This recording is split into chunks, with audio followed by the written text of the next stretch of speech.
कलिंग, कौशल, मगध, छेदी सभी राज्यों से हमारे गुप्तचर रिक्त हाथ लौट रहे हैं। कहीं भी किसी भी राज्य से पांडवों का एक सूत्र हाथ नहीं लग रहा है।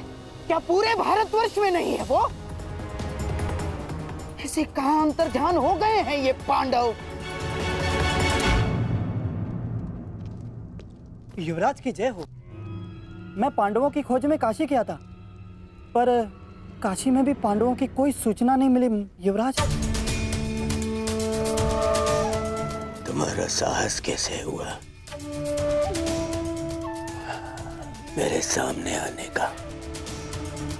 कैसे साहस हुआ? कैसे साहस हुआ?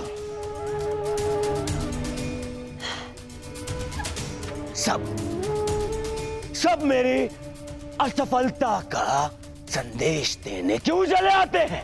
क्यों? और तुम्हें तो मैं शिवराज, ये गुप्तचर है, केवल अपना कार्य पूर्ण कर रहा है। इससे मैं शांत हो जाइए शिवराज, शांत हो जाइए। अरे कैसे शांत हो जाऊं? 10 माह बीत चुके हैं, 10 माह बीत चुके हैं अज्ञातवास को। केवल 2 माह शेष हैं, 60 दिन। अब तक उन पांडवों की सूचना नहीं मिली तो आगे क्या मिलेगी? और तुम अब तक यहीं खड़े हो। इससे पहले कि मैं तुम्हारा वध कर दूं, चले जाओ यहां से, जाओ।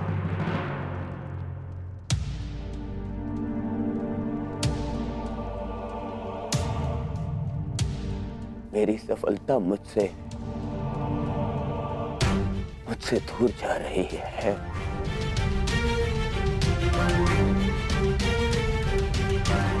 और मेरा मित्र तो मुझसे पहले ही दूर जा चुका है।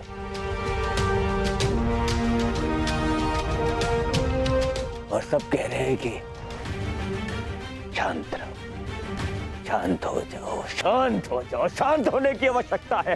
कैसे?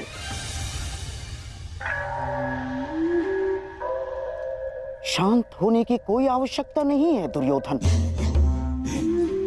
क्योंकि मनुष्य का क्रोध ही उसके लक्ष्य प्राप्ति के लिए उसका उत्साह बढ़ाता है। परंतु हाँ, क्रोध ही 2-धारी तलवार है दुर्योधन। नियंत्रण में रहे तो शत्रु का नाश कर सकती है, और यदि अनियंत्रित हो तो स्वयं को घायल कर सकती है। इसलिए तुम्हारी यह क्रोध शक्ति पांडवों को ढूंढने में लगाओ। और कहां मामा जी? कहां ढूंढे उन पांडवों को? हर ग्राम, हर नगर ढूंढ लिया। जहां संभावना थी वो हर राज्य ढूंढ लिया, परंतु वो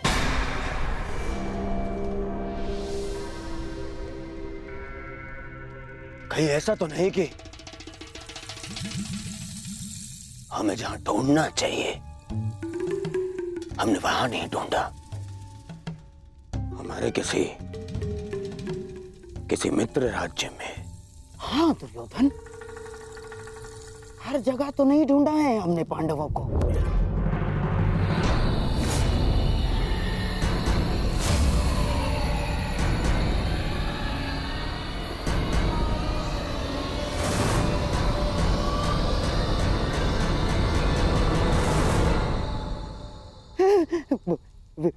विराट,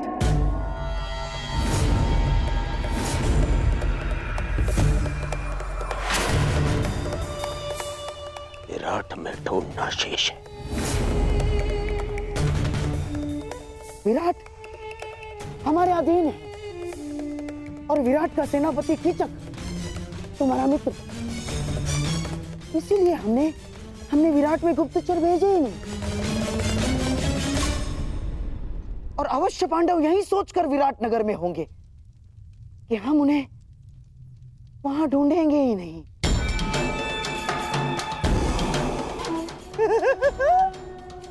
परंतु अब पांडव बचेंगे ही नहीं दुर्योधन।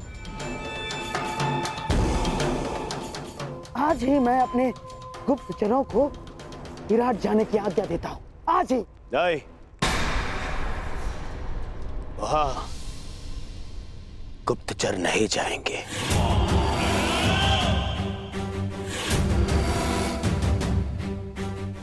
वहां हम स्वयं जाएंगे और फिर पितामह को बोलने का अवसर भी नहीं मिलेगा, क्योंकि इस बार उन पांडवों का अज्ञातवास टूटने का साक्षी मैं स्वयं रहूंगा।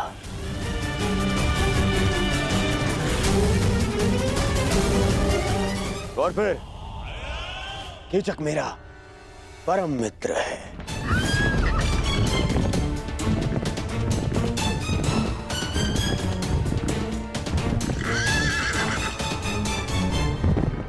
वो अवश्य मेरी सहायता करेगा।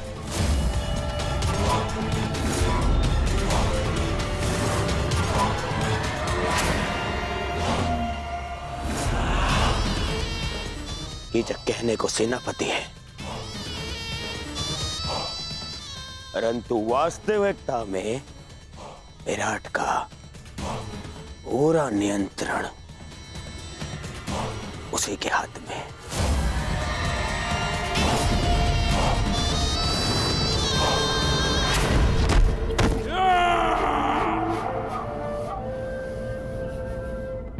और जब तक वो पांडव नहीं मिल जाते,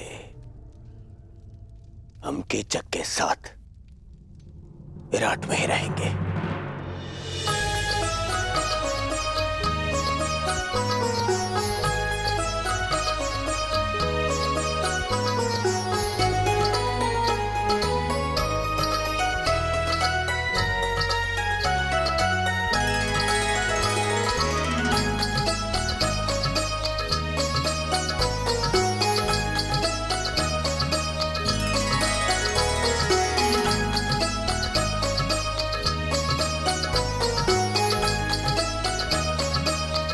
नृत्य का अभ्यास हो रहा है भांजी उत्तरा।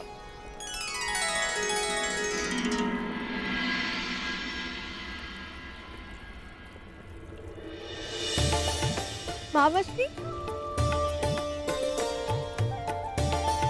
आप मेरे लिए उपहार लाए? अवश्य। अपनी प्रिय भांजी के लिए भला उपहार लाना मैं कैसे भूल सकता हूं।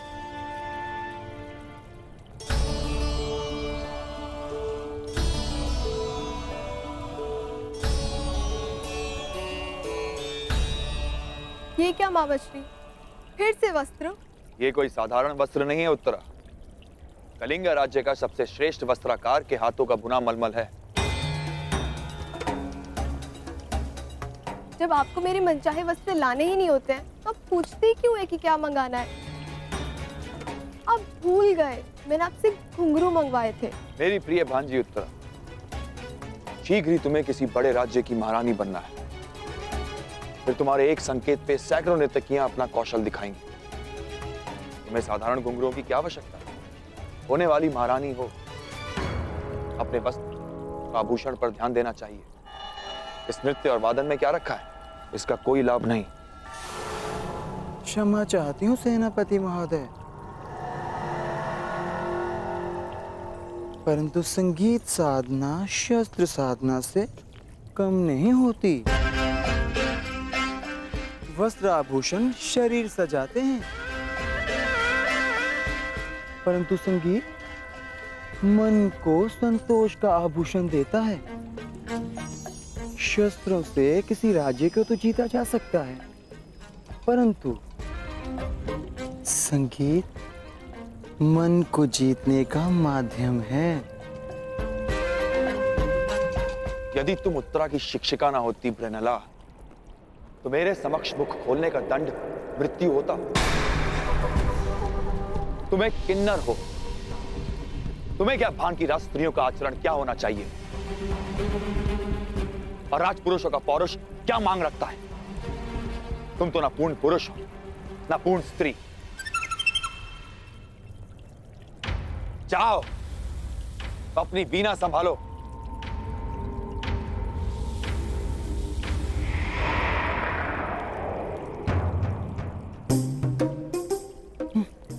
चलिए राजकुमारी, अभ्यास पुनः प्रारंभ करते हैं।